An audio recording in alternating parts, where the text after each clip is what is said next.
नाज़रीन अस्सलाम वालेकुम। नाज़रीन, आज वज़ीर आज़म पाकिस्तान इमरान खान साहब जब बलूचिस्तान में ज़ियारत पे पहुँचे और ज़ियारत में उन्होंने एक ख़िताब किया, उन्होंने मीडिया से बातचीत की, एक प्रेस ब्रीफिंग उन्होंने वहाँ पे की। वहाँ उन्होंने पहली दफ़ा बहुत ही बाशगाफ़ अल्फाज़ में यह दावा कर दिया है कि बाकी सब चीज़ें तो उन्होंने कही हैं, लेकिन उन्होंने ये तकरीबन दावा कर दिया है कि उनकी हुकूमत जो है तहरीक इंसाफ की, वो अगला इलेक्शन भी जीत पाएगी। ये एक ऐसी डेवलपमेंट है जो इससे पहले कभी खुल के इतनी नहीं कही गई, लेकिन गुज़िश्ता चंद हफ्तों से ये बात एक खुद एहतमादी नज़र आने लग गई है तहरीक इंसाफ में कि शायद वो अगला इलेक्शन भी जीत सकते हैं। एग्जैक्ट वर्ड्स क्या थे प्राइम मिनिस्टर के, मैं आपको सुनाता हूँ। सारी कौम को 2-2.5 साल इन्होंने कहा तबाह हो गया पाकिस्तान, माइशत तबाह हो गई। जब ग्रोथ रेट तकरीबन 4% फिगर जब पब्लिक हुए तो वो सारी ऑपोजिशन कह रही है कि ये फिगर ठीक नहीं है, तो वो आज बड़े मुश्किल में पड़े हुए हैं। मुझे तरस भी आता है कई दफ़ा उनके ऊपर।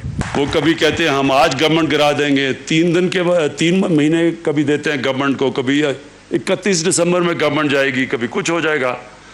तो मुझे तो अब उनकी फिक्र पड़ गई कि ये अब साथ रह जाएंगे या नहीं रहेंगे। अगले साल ये और रफ्तार बढ़ेगी इसकी, और जो अगली इंशाल्लाह हमारी हुकूमत आएगी उसमें फिर पाकिस्तान और तेज़ी से ऊपर जाएगा।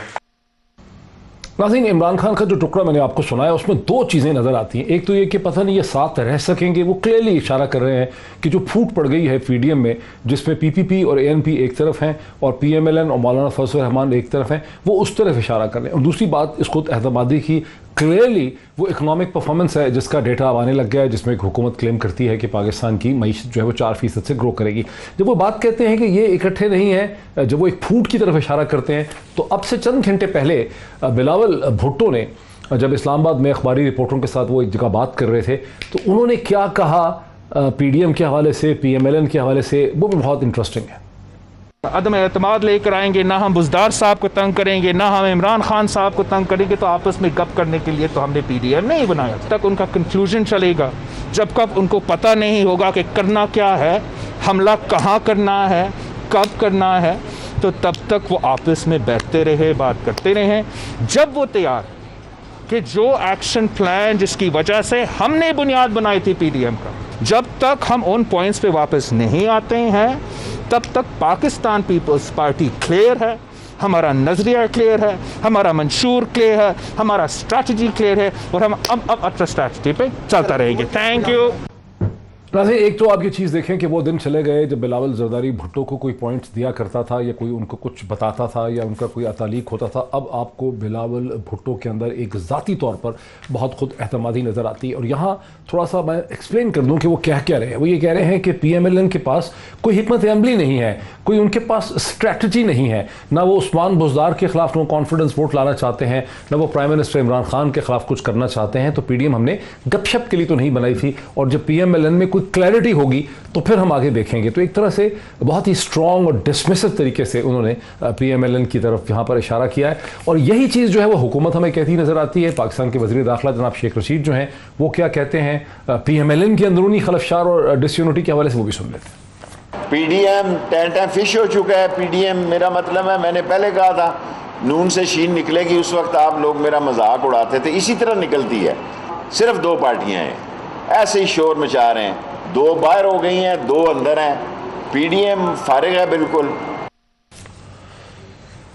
नाज़रीन, ये जो इल्ज़ाम है कि पीएमएलएन के अंदर एक अंदरूनी तौर पे इत्तेहाद नहीं है, ये वो ऐसी चीज़ है जिसका पीएमएलएन के लीडरों को बार बार जवाब देना पड़ा। बार बार उनसे ये सवाल पूछा जा रहा है, अखबारी रिपोर्टर्स की तरफ से, नुमाइंदों की तरफ से बार बार पीएमएलएन की लीडरशिप इसकी वजाहत करती है। आज फिर शाहिद खाकान अब्बासी साहब ने इसकी वजाहत की। शहबाज शरीफ साहब पार्टी के सदर हैं, पार्टी के हर फैसले में शामिल हैं। उनका नारा भी वोट को इज्जत दो का नारा है। ये बातें के ग्रुप हैं, शहबाज शरीफ साहब कोई और सियासत की बात कर रहे हैं, कतन गलत बातें हैं। शहबाज शरीफ साहब की वही सियासत है जो उनकी जमात की है, जमात की नुमाइंदगी करते हैं, और वही बयानिया मुल्क के अंदर वोट को इज्जत देने का, मुल्क को आइन के मुताबिक चलाने का बयानिया शहबाज शरीफ साहब का बयानिया है। नाज़रीन, अब यही वो एक बुनियादी चीज़ है कि इस वक्त जो खुद एहतमादी हमें नज़र आती है प्राइम मिनिस्टर इमरान खान में तहरीक इंसाफ में, उसकी वजह क्या है? क्या उसकी वजह पीडीएम का टूटना है या पीएमएलएन के अंदर का जो खलफशार है वो उनको एहतमाद दे रहा है, या इकनॉमिक परफॉर्मेंस जो है वो इतनी अच्छी हो चुकी है हुकूमत की? ये तो 3 सवाल हैं जिन पर हम बात करेंगे। मुझे स्टूडियोज़ में अब से चंद लम्हों में ज्वाइन कर रहे हैं जनाब शहरियार आफरीदी साहब हुकूमत की तरफ से। मुझे ज्वाइन करेंगी पाकिस्तान पीपल्स पार्टी की सीनियर रहनुमा जनाब डॉक्टर नफीसा शाह साहिबा, जो एक वीडियो लिंक के ज़रिए मुझे ज्वाइन करेंगी, और मुझे कैसर अहमद शेख साहब जो पीएमएलएन के लीडर हैं, इससे पहले chambers Karachi chamber of commerce और उसके प्रेसिडेंट भी रह चुके हैं, वो मुझे ज्वाइन कर सकेंगे। डॉक्टर साहब, पहली बात तो ये है कि I have to admit this thing, मुझे ये बात माननी पड़ेगी और शायद बहुत से लोग सुनने वाले भी मुझसे इत्तफाक करें, कुछ ना भी इत्तफाक करें, लेकिन हकीकत मुझे ऐसा लगता है, मेरा एनालिसिस है कि चेयरमैन बिलावल जरदारी भुट्टो में जो खुद एहतमादी और कॉन्फिडेंस अब देखने में नज़र आ रहा है, ये शायद कभी भी नहीं था, और उनमें एक ख़ास किस्म की मैच्योरिटी है, खुद एहतमादी है, कॉन्फिडेंस है, वो बड़े असर्टिव हैं। और ये जो पीडीएम की सारी एक मूवमेंट चली है नवंबर 2020 से लेकर अब तक, इसके नतीजे में अगर हम देखें कि सबसे कामयाब जो सियासी शख्सियत जिसने उभरी है पाकिस्तान के सियासी मंजरनामे में, वो बिलावल भुट्टो हैं। लेकिन अब इल्ज़ाम मेरा ये है, मुझे ऐसा महसूस होता है कि आप लोगों को अपनी स्ट्रेंथ का अंदाज़ा था, आपके पास सिंध था, आपके पास पाकिस्तान का सबसे बड़ा कमर्शियल शहर था, उसकी गवर्नेंस आपके पास थी, आपने अपनी स्ट्रेंथ पे खेलते हुए पीएमएलएन को और मौलाना को बीच मंजदहार में छोड़ दिया है। वो रिएक्टिव भी हो गए, गुस्से में भी चले गए वगैरह वगैरह, लेकिन वो फंस गए हैं और आप लोग किनारे लग गए। देखिए, चेयरमैन का जो स्टेटमेंट था उसका बेसिकली यही था कि इस वक्त पीडीएम में से या तो हवा निकल गई है, या पीडीएम की जो, अगर मैं कहूँ कि पीडीएम की जान पीपल्स पार्टी थी तो वो गलत नहीं होगा। पीडीएम की इस वक्त जो बचा पीडीएम में उसकी जान निकल गई है। अब उसमें प्रिडिक्टेबिलिटी आ गई है। जब आप पीडीएम का बयानिया था कि हम इस्तीफे देंगे, हुकूमत के ऊपर प्रेशर डालेंगे, वो नहीं कर रहे। पीपल्स पार्टी जो हिकमत अमली लेके आई थी, उसमें एक अनप्रिडिक्टेबिलिटी थी, उसमें इनके के हम हर नहज पर ऐसा हम कार्ड खेलते थे कि हुकूमत जो है वो भागने दौड़ने नर्वस हो जाती थी। फॉर इंस्टेंस सेनेट में हमने देखे कि कैसे उनकी मेजॉरिटी को माइनॉरिटी में तब्दील किया अपनी हिकमत अमली से। इसी तरीके से इलेक्शंस जो हैं, जितने भी बाई इलेक्शंस हैं, उसमें PTI was on the run. इसको इन बाई इलेक्शंस में गेन किया अपोजिशन की जमातों का। आगे हमारी हिकमत अमली यही थी कि नो कॉन्फिडेंस मोशंस, वो पंजाब में हो या वो वफाक में हो, ये सारी हिकमत अमली थी। अनफॉर्चुनेटली जिस तरीके से इसको पीडीएम में एक पता नहीं कि क्यों एक जिद करके, क्योंकि सियासत में तो जिद नहीं होती, एक जिद की और उस जिद के नतीजे में फिर ये शो कॉज और and so on and so forth. तो अब जो पीडीएम है ये प्रिडिक्टेबल है। अगर ये मज़ाहिरे करेंगे, ये करें, उससे हुकूमत को क्या थ्रेट होगा? तो यही बात मेरे ख्याल से चेयरमैन बिलावल भुट्टो जरदारी ने पीडीएम के हवाले से की। अगर मैं कैसर अहमद शेख साहब की तरफ कुछ आ सकूं, क्योंकि वो अभी हैं मेरे साथ, क्योंकि अब शहरियार आफरीदी साहब भी मेरे साथ हैं। कैसर अहमद शेख साहब, मतलब जब डॉक्टर नफीसा शाह साहिबा को हम सुनते हैं और बिलावल भुट्टो का मैंने टुकड़ा भी सुनाया, शुरू में आपको भी सुनाया, तो पीपल्स पार्टी का मौक़िफ़ यह है कि उनकी एक सुपीरियर स्ट्रैटेजी थी, उनकी एक बड़ी बेहतर चालाकी पे मबनी, गैर यकीनी किस्म की कैफियत पे मबनी उनकी एक सियासी हिकमत अमली थी, इंटेलिजेंट हिकमत अमली थी, जिसे आपकी लीडरशिप समझ ही नहीं सकी, और उन्होंने हुकूमत को वक्ता डाला हुआ था, डिफेंसिव पे डाला हुआ था। आप लोगों का एक नैरो माइंडेड किस्म का एजेंडा था, रिएक्टिव होकर आपने पीडीएम को डिस्ट्रॉय कर दिया, और अब आप एक अंदरूनी खलफशार का भी शिकार हो गए हैं, जहां 2 कैंप नज़र आते हैं। एक तरफ शहबाज शरीफ साहब हैं जो डिजोर प्रेसिडेंट हैं पीएमएलएन के, दूसरी तरफ मोहतरमा मरियम हैं जिनके हाथ में ज़्यादा पॉपुलर सपोर्ट है बिकॉज वो नवाज शरीफ साहब की साहिबजादी हैं। तो कन्फ्यूजन आपने मचाई बिकॉज आपको समझ नहीं आई पाकिस्तानी पॉलिटिक्स। बिस्मिल्लाहिर्रहमानिर्रहीम। देखिए, जहाँ तक कोई भी पार्टी है उसकी अपनी एक पॉलिटिक्स होती है। हर पार्टी इंडिपेंडेंट ज़रूरी नहीं कि उसका लाया अमल, उसकी सोच, उसकी थिंकिंग दूसरी पार्टी से मुताबिकत रखती हो। पीडीएम का एक प्लेटफॉर्म था जो कि सारी अपोजिशन के लिए कलेक्टिव था और उसका मेन मकसद था कि हुकूमत से इस तरीके से जान छुड़ाई जाए। इस जो नायाल हुकूमत है जिसने कि इस मुल्क में महंगाई का दौर दौरा किया है, जिसमें हर किस्म का जो प्रॉब्लम है वो क्रिएट किया है पिछले 3 साल में, तो उसके लिए पीडीएम क्रिएट की गई, पीडीएम बनी।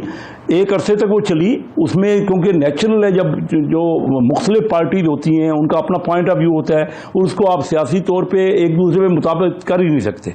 मैं ये समझता हूँ कि अब मियाँ शहबाज शरीफ साहब जो अभी पार्टी के प्रेसिडेंट हैं, वही मुस्लिम लीग के बारे में जो आपने कहा कि 2 ओपिनियन है, इसमें कोई शक नहीं है कि हमारी पार्टी के अंदर 2 राय रखी जा रही हैं और एक मुफाहमत की पॉलिटिक्स है और एक मुज़ाहमत की पॉलिटिक्स है। और मैं ये महसूस करता हूं कि ज़्यादातर हमारे मेंबर, क्योंकि जो देखिए ना मसला तो ये हम सब, चाहे वो पीपल पार्टी हो चाहे मुस्लिम लीग हो, जो जितनी भी पार्टी हैं वो मुल्क में खुशहाली और यहाँ बेहतरी के लिए काम कर रही हैं। उनके इलेक्टेड लोग हैं, सब पब्लिक के नुमाइंदे हैं। किसको सही समझते हैं, शहबाज शरीफ साहब की मुफाहमत की पॉलिटिक्स को बैठ के या मोहतरमा मरियम नवाज साहिबा की मुज़ाहमत की पॉलिटिक्स को? आप किसके साथ खड़े हैं, किस पॉइंट ऑफ व्यू के साथ खड़े हैं? मैं समझता हूँ ज़्यादातर हमारे मेंबरान, ज़्यादातर मैं भी और ज़्यादातर मेंबरान, मेरी काफ़ी इंटरेक्शन होती है। ज़्यादातर देखिए हमारी पार्टी जो है ना, उसकी ट्रेडिशन आपको तो अच्छी तरह मालूम है। पाकिस्तान मुस्लिम लीग जो नवाज है वो एक बहुत ही पॉपुलर पार्टी है और बहुत ज़्यादा लोग उसको वोट देते हैं। आपके सामने जो अब भी इलेक्शन हो रहे हैं, बल्कि जो अब इलेक्शन हुए ज़िमनी इलेक्शन, उसमें भी ज़्यादातर सीटों में पीएमएलएन जीती है।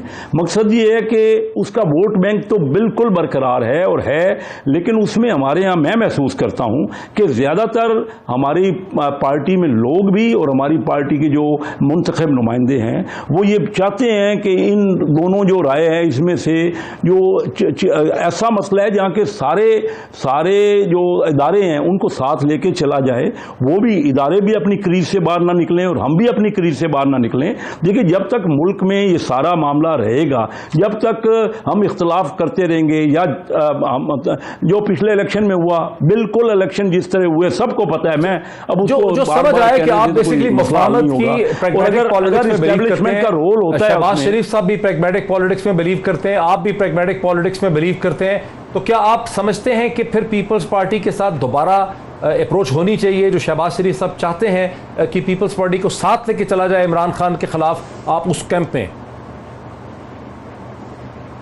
ये अभी बजट सेशन होने वाला है असेंबली में, क्योंकि बड़े दिनों बाद शहबाज शरीफ साहब अंदर थे, मतलब जेल में थे, उनके खिलाफ केसेस चल रहे थे। बहुत अरसे बाद हमें मौका मिला, हम आपस में बैठेंगे असेंबली के अंदर। तो देखिए ना, तमाम पार्टियों के शहबाज शरीफ साहब उनके लीडर हैं, लीडर ऑफ अपोजिशन है, और हम समझते भी हैं कि ज़्यादातर सियासत असेंबली के अंदर इलेक्टेड नुमाइंदों को करनी चाहिए और हम आपस में राय रखें। हम कोशिश करेंगे अपने पार्टी में भी यूनिफॉर्मिटी बनाने की, और अगर कोई लोग एक दूसरे को कन्विंस करते हैं, और होता है पार्टी के अंदर हमारी थ्रेडबेयर डिस्कशन होती है। मैं ये आपको बता दूं कि मियाँ नवाज शरीफ साहब भी जब दलाइल की कोई बात होती है तो हमेशा उन्होंने उन दलाइल को हमसे बातें सुनी है और एग्री की है, क्योंकि ये इस वक्त मामला ऐसे है कि वाज़े तौर पर हमारी पार्टी में 2 राय हैं।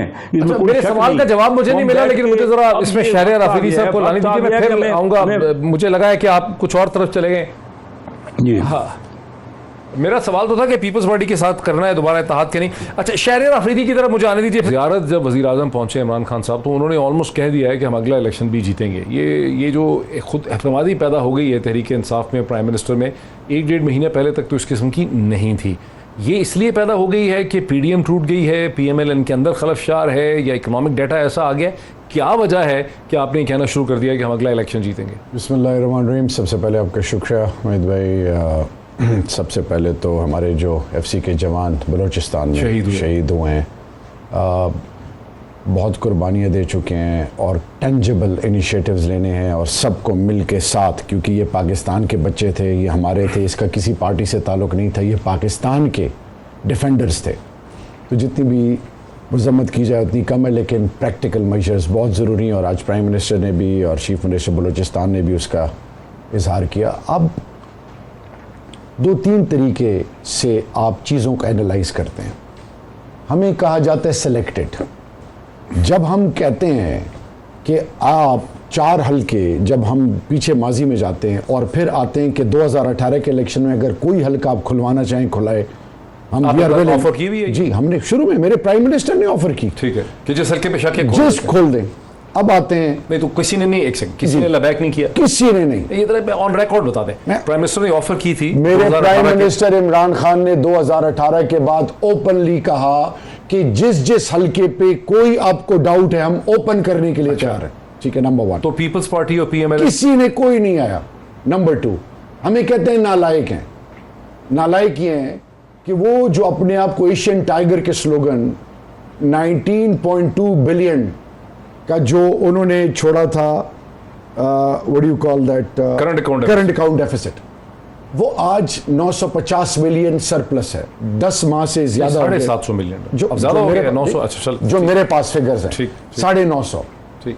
असल चीज ये है कि स्टॉक एक्सचेंज हो, इकोनॉमी हो, कंस्ट्रक्शन 8%, इसी तरह एग्रीकल्चर इंडस्ट्रीज 9%, कंस्ट्रक्शन 8%, एग्रीकल्चर 2.8%, ये वो तमाम चीजें, ये मैं नहीं, मूडीज, तमाम चीजें। अब ये पार्टियां, पीएमएल ने भी एक डाटा इशू किया है, जब आपने डाटा दिया ना, उन्होंने दिया, दोनों मेरे हाथ में, आपके जो क्लेम्स मेरे हाथ में, उनका भी क्लेम मैं बाद में ब्रेक के आई विल डिस्कस। इन्होंने जो फज किए, जिस तरीके से आर्टिफिशियल अगेंस्ट डॉलर रुपी को जिस तरह ये सपोर्ट करते रहे, मैं तमाम चीजों से निकल के आज एक चीज, मेरा प्राइम मिनिस्टर बिलीव करता है कि जब आप मेहनत करते हैं रब नवाजता है। प्राइम मिनिस्टर साहब ने टफ इनिशिएटिव्स लिए, लोगों से मिले नहीं, बाय इलेक्शंस में different ways and means, teachers के थ्रू, मुख्तलिफ लोगों के थ्रू बाय इलेक्शन जितने भी एम्फेसाइज नहीं किया। हमारे पास जो भी है वो वोट हमारा अल्हम्दुलिल्लाह इंटैक्ट है। NA 249 में मैं क्यों मार पड़ी, देयर इज रीजन। मेरे प्राइम मिनिस्टर ने कराची का जो कराची प्लान था, ऑन ग्राउंड सिंध में जो सफोकेट किया गया, सर्वेज उठा ले, पीपल्स पार्टी की तो कोई कहीं पे भी नजर, मुकाबला था PTI PMLN और फिर TLP 3rd नंबर पे थी, इससे भी निकल आए। आज वक्त की जरूरत क्या है? वक्त की जरूरत है तो PPP है जी, PPP तो उसकी तो ग्राउंड में कोई पोजीशन ही नहीं थी, किसी सर्वे में उसका नाम नहीं था। तो इसी तरह चैलेंजर PPP थी। नहीं इसके आप सर्वे उठा लें, आप आपकी अपनी टीम, अभी आपकी रिसर्च टीम बैठी है, आप अपने प्रोड्यूसर साहब से कहें कि जितने सर्वेज हुए थे, कहीं एक में भी पहली, दूसरी, तीसरी, चौथी नंबर पे भी पीपल्स पार्टी हो तो आई विल एक्सेप्ट। नामो निशान नहीं था।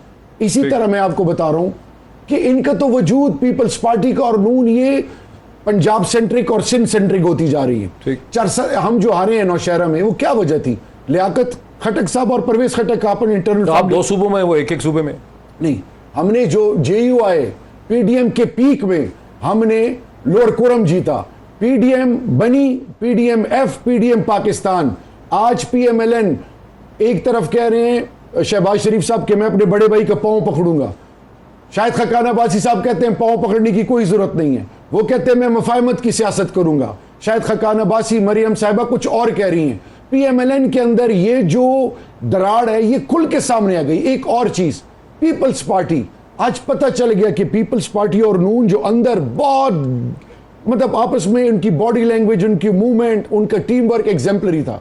उन्होंने जिस तरह बाल निकालते हैं ना, इस तरह PMLN को बाहर फेंका और फजल रहमान की सियासत खुल के ये सामने आई कि वो आज 2 जवानों के पीछे खड़े अपनी सियासत करना चाहते हैं। ब्रेक ले लो नाज़रीन। जहां हुकूमत ने दावा किया 4% ग्रोथ का और जो एदाद शुमार हुकूमत ने इशू किए हैं जो व्हाट्सएप के ऊपर चल रहे हैं, वहीं PMLN ने भी एक दिन पहले अपने एदाद शुमार इशू किए हैं, वो भी व्हाट्सएप पे चल रहे हैं। दोनों मेरे हाथ में। ब्रेक लेते हैं, ब्रेक के बाद इस पर हम एक डिस्कशन करते हैं कि इकोनॉमिक परफॉर्मेंस रिस्पॉन्सिबल है क्या, ये जो इतनी खुद एहतमादी हुकूमत को नजर आ रही है, ये अपोजिशन की फूट उसके लिए जिम्मेदार है। After the break. नाज़रीन वेलकम बैक। मैंने वक्फे से पहले ये कहा था कि हुकूमत ने जहां अपने आदाद शुमार दिए मईशत के हवाले से अपनी परफॉर्मेंस साबित करने के लिए, और ये इसलिए भी अहम है कि अब हुकूमत, मैंने महसूस करना शुरू कर दिया है कि शायद वो दोबारा भी इलेक्शन जीत सकते हैं। वहीं अब से 2 दिन पहले PMLN ने भी व्हाट्सएप के ऊपर मरियम औरंगज़ेब साहिबा ने एदाद शुमार भेजे, लेकिन अभी मुझे जो टीम ने बताया वो ये कि जो एदाद शुमार मरियम औरंगज़ेब साहिबा ने भेजे हैं ये कहीं किसी अखबार को उन्होंने नहीं दिए हैं, तो ये छपे हुए कहीं नहीं है, ये बस व्हाट्सएप के ऊपर चल रहे हैं। ये थोड़ा सा इसका प्रॉब्लम है। कैसर अहमद शेख साहब, आपकी तरफ आता हूँ। PMLN में ये एदाद शुमार डिस्ट्रीब्यूट किए हैं, शायद आपको भी दिए होंगे। मरियम औरंगज़ेब साहिबा ने, जिसमें कहा है कि हमारी GDP ग्रोथ जो थी 5.8% थी, हर साल हमारा 4% जो है 5 बरस में से 4 ईयर्स हर साल 4% से ज़्यादा हमारी ग्रोथ थी। और PTI की सिर्फ 2019 में। ये सब कुछ अखबारों को क्यों नहीं दिया? ये खाली व्हाट्सएप पे क्यों चला रहे हैं? देखिए ये तो बड़ी क्लियर है, फिगर्स सबके पास हैं। कोई या तो सब तो मुतफिक है ना। खुद जो PTI की फिगर्स ले लें तो उन्होंने यही कहा कि पहले साल 1.9% तरक्की हुई, दूसरे साल -5.5% तरक्की हुई, तीसरे साल उन्हीं की फिगर है 3.9। तीनों को मिला लें, उन्हीं की बातें मान लें, हमारा तो छोड़ देना। और मरियम साहबा ने भी यही बात की है। कुल मिला के ये बनती है 5.7 या 5. और एवरेज उसकी बनती है 1.75 या 1.8। अब आबादी बढ़ रही है आपकी 2.2। कुल तीनों साल का मिला के इस साल तो ये कह रहे हैं 3.9। मैं मानता हूँ होगी ऐसे ही, क्योंकि अगर फिगर्स हैं उसमें इख्तलाफ है अपनी जगह पर, मैं उस बहस में नहीं जाता। अच्छा नहीं, आप मानते हैं, बिकॉज आप तो प्रेसिडेंट रहे ना कराची चैम्बर ऑफ कॉमर्स के, ये इंपॉर्टेंट बात है। आप कहते हैं कि तकरीबन 3.9% में ग्रोथ होगी, आप मानते हैं? बड़े जिस तरह वो कह रहे हैं, मैं देखिए ना, वो तो फिगर्स स्टैटिस्टिक्स डिपार्टमेंट ने देनी है, स्टेट बैंक ने देनी है, पहले भी वही देते थे। वो सही होगी जो वो दे रहे हैं। हम मेरे पास ऐसा नहीं है कोई कि मैं कहूँ कि वो गलत है। मैं कह रहा हूँ वो सब सही मान लें तो 3 साल में मिला के एवरेज इनकी 2% ग्रोथ बनती है। मुजाहरा किया है बिकॉज आपकी बाकी पार्टी के लोग नहीं मान रहे फिगर।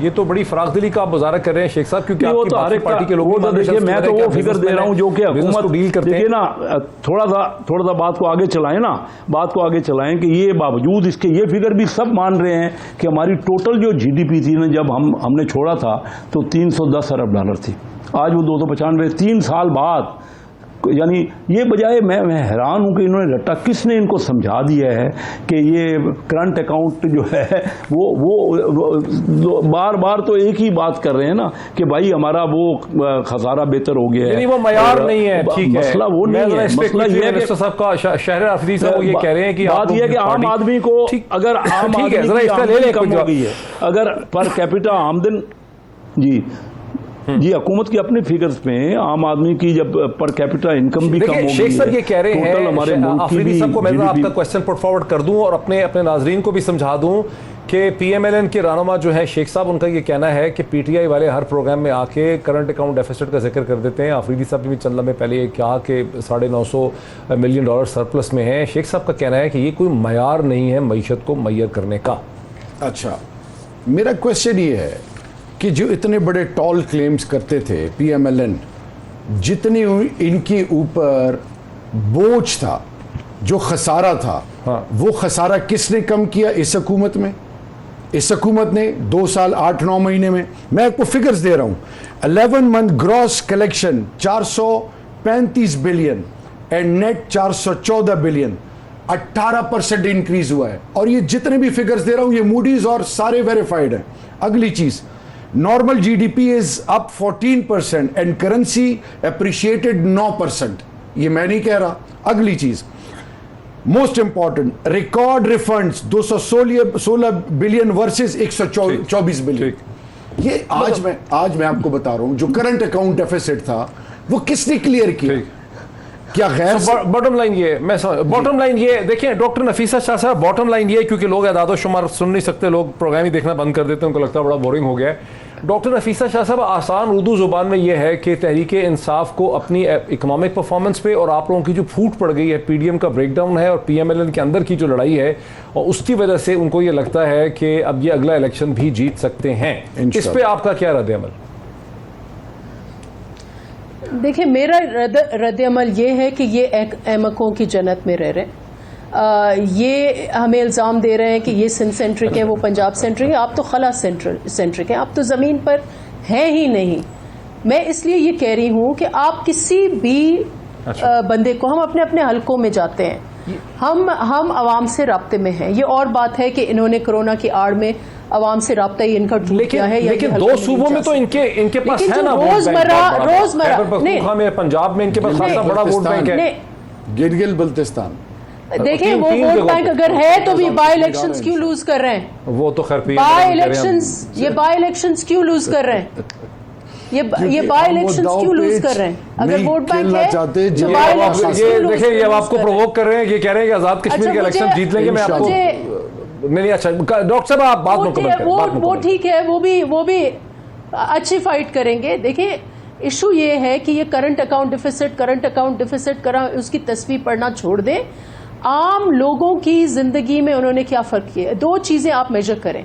क्या एक आम आदमी की जो इनकम है वो बड़ी है, कैपेसिटी टू पे बड़ी है, और उसके बरक्स जो अशिया हैं जो उसको बुनियादी जिंदगी गुजारने के लिए, अपने 2 बच्चे 3 बच्चे 6 बच्चों को पालने के लिए उसको एक डिसेंट इनकम चाहिए, उसको या गाड़ी या मोटर बाइक चाहिए, और उसको रोज इतना वो खर्च करे कि उसको कुछ सेविंग हो, बच्चों को पढ़ाई कर सके और बिल दे सके।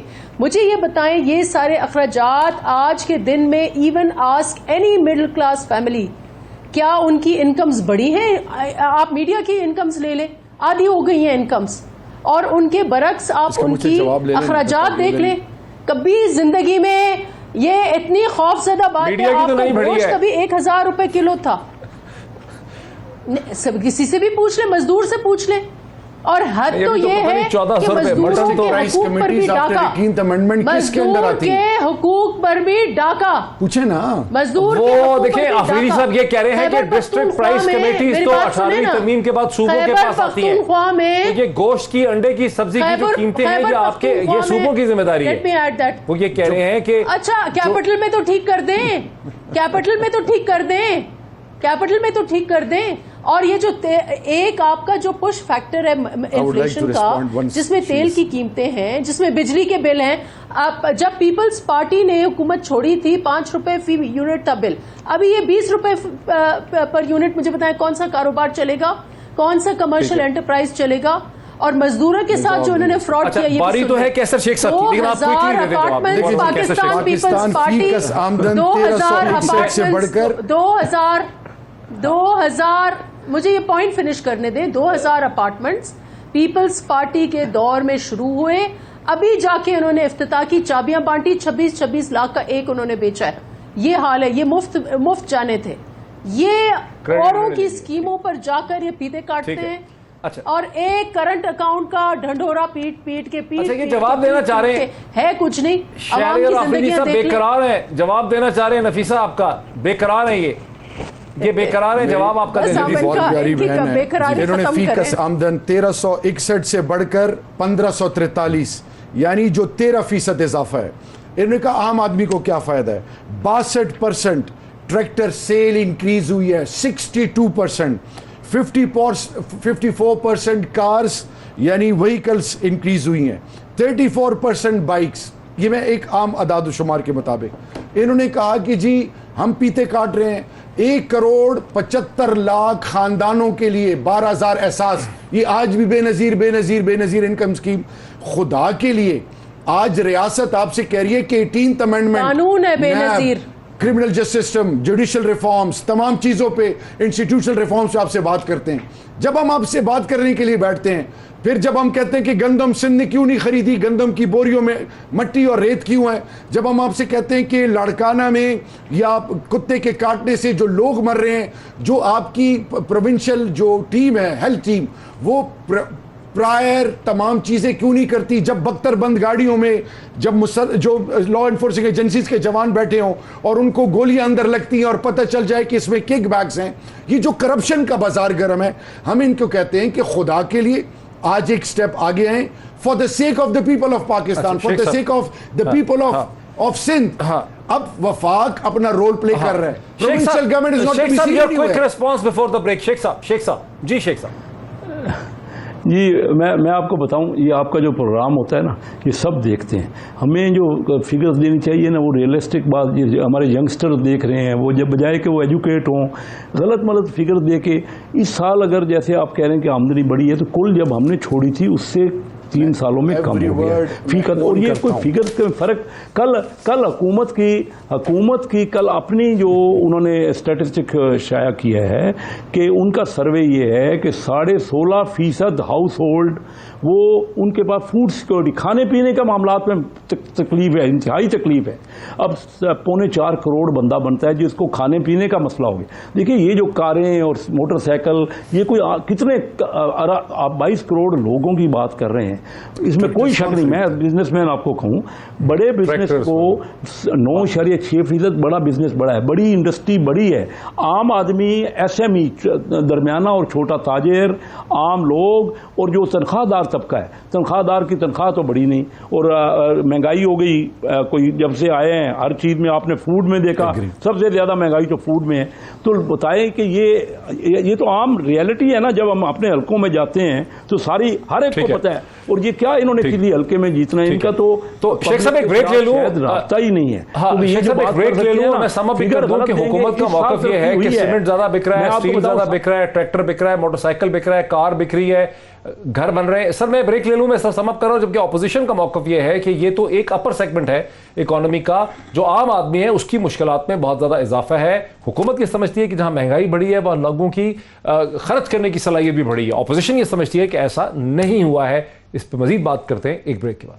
नाज़रीन वेलकम बैक। नाज़रीन आज का ये प्रोग्राम वहाँ से शुरू हुआ था जहाँ मैंने आपको वज़ीर आज़म पाकिस्तान का ज़ियारत की प्रेस ब्रीफिंग का जब वो बोल रहे थे वो टुकड़ा सुनाया, जिसमें वज़ीर आज़म ने बहुत ही पुरएतमादी से ये इशारा कर दिया कि एक तो अपोजिशन बहुत डिवाइडेड है, दूसरा उन्होंने कहा कि उनकी हुकूमत दोबारा जीतेगी और फिर ये एजेंडा लेकर चलेगी। उसके बाद से हम ये बहस कर रहे हैं कि PTI की जो खुद एहतमादी है कि अगला इलेक्शन भी हम भी जीतेंगे, वो क्यों है? क्यों इसलिए है कि मईशत बेहतर परफॉर्म कर रही है, ये अपोजिशन जो है वो बहुत ज़्यादा स्प्लिट और डिवाइडेड है। और वक्फे से पहले बात यहाँ तक पहुँची कि हुकूमत ये समझती है कि अगर सीमेंट ज़्यादा बिक रहा है, 71% ज़्यादा बिक रहा है, अगर स्टील ज़्यादा बिक रही है, अगर ईंटें बिक रही हैं, अगर घर बन रहे हैं, अगर गाड़ियाँ बिक रही हैं, अगर ट्रैक्टर बिक रहे हैं, अगर टेक्सटाइल एक्सपोर्ट्स में इजाफा हो रहा है, तो लोगों के पास पैसे हैं तो वो ये तमाम खर्चा कर रहे हैं। ऑपोजिशन की कहती है कि ये तो बहुत अमीर लोगों की सूरत हाल में इजाफा हो गया है, जो एक आम आदमी है जिसको अंडे, टमाटर, रोटी, सब्जी और आटा और चीनी लेनी है, उसको कोई रिलीफ जो है नहीं मिल सकी। यहीं से हम डिस्कशन को आगे बढ़ाते हैं बहुत क्विकली।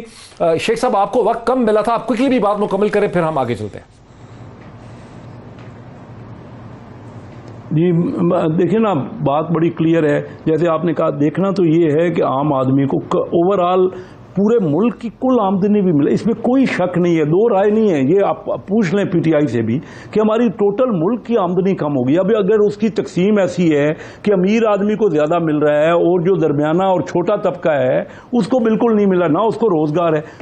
देखिए मैं आपको कह रहा हूँ 4.25 करोड़ बंदा हुकूमत की फिक्र दे रहा हूँ जिसको कि खाने पीने का वो जो आप कलेक्टिव GDP की बात करते हैं उसमें तो डॉलर भी ऊपर चला गया ना। जब डॉलर 105 से 156 पे 154 पे है, तो वो जो तकरीबन 35% डॉलर की कीमत पे इजाफा हुआ और रुपी डेप्रिशिएट हुआ है, उसकी वजह से जो नॉमिनल फिगर है GDP का वो आपको कम लगता है, बिकॉज वो डॉलर में है फिगर। ठीक है, 305 और 290 का नहीं डॉलर में नहीं, तो रुपए की वो कीमत रह गई है। तो रुपए की जो परचेजिंग पावर थी, जो खरीदारी की कुव्वत थी रुपए की, वो तो नहीं रह गई ना। दुनिया पूरी में जो ये GDP मैयर होती है किसी भी मुल्क की कह ले, मैं कोई अपना सिर्फ अलग तो नहीं फार्मूला बता रहा, पूरी दुनिया में डॉलर से होती है, कोई एक म्यार है ना। ये पाकिस्तानी रुपया तो आप इतना घटा दिया आपने, इसीलिए तो इसका महंगाई हुई सारी। जो महंगाई है जब तक आप डॉलर को वापस नहीं लाएंगे, अब आप 168 से 154 इन्होंने किया ना, इनको समझ आई कि महंगाई का इनको अंदाजा ही नहीं है। ये कह रहे हैं सूबाई हुकूमतों का काम है। असल तो जो डॉलर इतना इन्होंने महंगा कर दिया, फिर उसके बाद आफरीदी साहब को जवाब दे दूं, लेकिन चूंकि मुझे थोड़ा सा इकोनॉमिक्स इंटरेस्ट है, जब मिफ्ता साहब बने थे फाइनेंस मिनिस्टर तो उस वक्त डॉलर एप्रिशिएट होना शुरू हो चुका हुआ था। जब ये हुकूमत आई थी तो डॉलर 132 रुपए पे था। मैंने खरीदा था, इसलिए मुझे पता, मैं बार बार कहता हूं, लोग मुझे कहते हैं जी तो रखा है डॉलर। बताएं आप जल्दी से जवाब दें इसका। 125 नहीं हुआ था, 118 पे छोड़ा था। 118 जब आप सब्सिडीज दें, ऑरेंज ट्रेन, पता नहीं मेट्रोस, फलाना, तो मैं एक सिंपल चीज बताता हूं कि जब रियासत के अंदर आम गरीब आदमी है और गरीब आदमी को सबसे ज्यादा बिजली, गैस 20-20 साल के मुआहदे इन्होंने किए, बने या ना बने डॉलर में पेमेंट करेंगे, ये खामोश रहे। सर्कुलर डेट, तमाम इदारे कि इनके ऊपर जब हमें हुकूमत मिली, जो बोझ और तो छोड़ें, जो प्रॉफिटेबल इदारे थे उनके साथ जो किया, मैं ज्यादा उसमें नहीं जाना चाहता। अब सिंपल सोल्यूशन क्या है कि आज ये कहते हैं वोट को इज्जत दो, पीपल्स पार्टी कहती है कि आम आदमी, तहरीक इंसाफ कहती है इंसाफ। तो एक सिंपल फार्मूला है कि आम आदमी की ज़रूरियात और उनकी तनख्वाहें, और फिर सबसे बढ़कर ये कि वो लोग जो माफियाज हैं, शुगर, वीट या जो होर्डिंग करते हैं, हमने एक्शन ले लिया, ये हमारा मजाक उड़ाते हैं। आए पार्लियामान में और हर लेवल पर एक टीम बने, क्योंकि वोट तो हम आम आदमी से मांगते हैं। जब हम इनसे कहते हैं कि आए, उनके खिलाफ एक होते हैं, तो ये साइड पे चले जाते हैं, एक दूसरे को प्रोटेक्ट करते हैं। डॉक्टर नफीसा शाह साहब, इस पे क्या जवाब? इकॉनमी के ऊपर बात करें, मियां शहबाज शरीफ साहब ने पहले दिन ही ये बात की, और बिलावल भुट्टो जरदारी साहब हमारे तो दरवाजे खुले हैं, पहले दिन बात होती है तो आप एनआरओ दे देते हैं। आप कह रहे हैं कि हम चाहते हैं कि आप आके बात करें, कोई और कहा ही नहीं। हम चाहते हैं, बिल्कुल, मैं तो हमेशा चाहूंगा। डॉक्टर नफीसा शाह साहब, इसका क्या जवाब है जो शहर आफरीदी बजट में अच्छी प्रोपोजल को एकोमोडेट करें? मुझे बहुत अफसोस हुआ कि हमने माफिया समझती थी कि ये कहते हैं हमने होर्डिंग करने, जखीरा अंदोजी करने वालों के खिलाफ स्टेप उठाए, आप हमें ज्वाइन करें। मैं समझती थी कि शहरयार आफरीदी एक सियासी शख्स हैं। मुझे बहुत अफसोस हुआ जब एक बैनुल अक़वामी लीडर के हवाले से उन्होंने एक टॉन्टिंग तरीके से कहा, ये क्या बेनजीर बेनजीर कहते हैं। हकीकत ये है कि इनको खतरा ये है कि 30 लाख से 120 लाख भी इन्होंने बेनिफिशरीज कर दिए। इन्होंने लेकिन गरीब औरत मेरे प्लीज लेट मी फिनिश। उन्होंने तो कह दिया कि वो मोहतरमा बेनजीर भुट्टो की बात आप मेरी बहन है एंड यू नो मी, मुझे 7.5 साल से, प्लीज अगर आपको वो चीज, तो I apologise, I have the moral courage. चले, दैट्स बड़ी फराक दिलाना बात है, दैट्स गुड करने दें कि इनको ये खतरा है कि 120 लाख खवातीन या बेनिफिशरीज, हर औरत, और ये कई रिकॉर्डिंग्स हैं, उनके दिलों से बेनजीर नहीं निकल सकती। आप जितना भी इनको एंडाउमेंट्स दे दें, वो फिर भी इसको बेनजीर इनकम सपोर्ट प्रोग्राम करके याद करेंगी। आप उसको एहसास करें या वहसास करें, जो भी करें, it's Benazir income support programme by law. तो ये प्लीज आप जहन नशीन कर लें कि जब आप चेक देंगे गरीब औरत को, वो कहेगी ये बेनजीर का कार्ड है, ये इसके दिल में समाया हुआ है। 18th अमेंडमेंट, ये 18th अमेंडमेंट को टॉन्ट करते हैं। आज भी इनको पता है कि अगर 18th अमेंडमेंट ना होती तो वजीर आजम के ऊपर नो कॉन्फिडेंस मोशन हो चुका होता।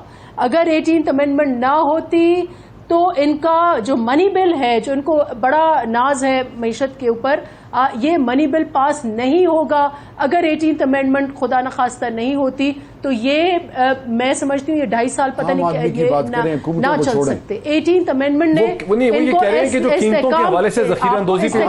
तकलीफ है ना, वोट तो हम आम आदमी से मांगते हैं। माफियाज, अच्छा माफियाज की बात सुने कि इन्होंने जितने भी रिपोर्टें इन्होंने ली या रिपोर्टें बनाई, उसमें जितने भी नाम थे, जितने भी लोग इम्प्लिकेट हुए हैं, सबको इन्होंने एनआरओ दे दिया है। लेटेस्ट जो रिंग रोड का स्कैंडल है, उसमें जो मेन जो मेन शख्स है, जिसका मेन किरदार है, उनको उन्होंने राय फरार दे दी। तो ये हद है इनकी मुनाफकत की, ये करप्शन का बिल्कुल एक, इन्होंने एक करप्शन की आड़ में इन्होंने जितनी करप्शन की है वो आपको तारीख बताएगी। ये सारा एक ढोंग है, सारा नाटक है, सारा फरेब है। और ये जो रिपोर्टें वो पेटे ये बनाने का तरीका यही है कि ये चोरी करते हैं, इनके इर्द गिर्द के माफियाज जो हैं वो। एक मिनट मेरे पास रह गया, मैं क्विकली एक चीज उठाना चाहता हूं। की पार्टी है, ये माफियाज की पार्टी है, मेरे साथ रहिए, बस एक मिनट मेरे पास। हाँ, डॉक्टर नफीसा शाह साहब ने एक स्टेप मुझे ये बताइए ना, माफियाज की बात करते हैं, पंजाब और खैबर पख्तूनख्वा तो आपके पास है ना, तो ये जो सूबे आपके पास हैं, तो अंडे की, टमाटर की, मुर्गी की कीमत जो है, चीनी की कीमत जो है, यहाँ पर आप इसकी प्राइस कंट्रोल क्यों नहीं कर पाते? It's a $1 billion question. नहीं, ये भी बता दें, पहले दिन से इंस्टीट्यूशनल रिफॉर्म्स और वो लोग जो ब्यूरोक्रेट्स और जो ब्रिजिंग रोल, मैं फेडरल मिनिस्टर हूँ, डिप्टी कमिश्नर फोकल पर्सन है, प्राइम मिनिस्टर का फोकल पर्सन डिप्टी कमिश्नर है, हम चीफ सेक्रेटरीज तमाम प्रोविंशियल गवर्नमेंट के स्टेक होल्डर के साथ मिलकर ये डिस्ट्रिक्ट प्राइस कमेटी तो कम नहीं हुई। नहीं, मेरी बात सुने, हमारा एम्फेसिस 2.5 साल से ये जो कंफ्यूजन रहा, ये जो हाईज एंड लोज चलते रहे, उसकी सबसे बड़ी वजह ये है कि लाइक्स एंड डिसलाइक्स पे फैसले होते थे। अब the message is very clear from the prime minister कि कोई कॉम्प्रोमाइज नहीं होगा। हमने न्यू लॉज बनाए कि वो लोग जो इसको क्रॉस करेंगे even they will be penalised, चाहे वो कमिश्नर हो, चाहे सेक्रेटरी हो, चाहे बिल्कुल ही खत्म हो गया मेरा ये सारी डिस्कशन आपने देखी नहीं, तीनों पार्टीज के दरमियान फैसला आपका हमेशा की तरह। फिर आपसे मुलाकात होती है, आज इतना ही, बहुत शुक्रिया, थैंक यू।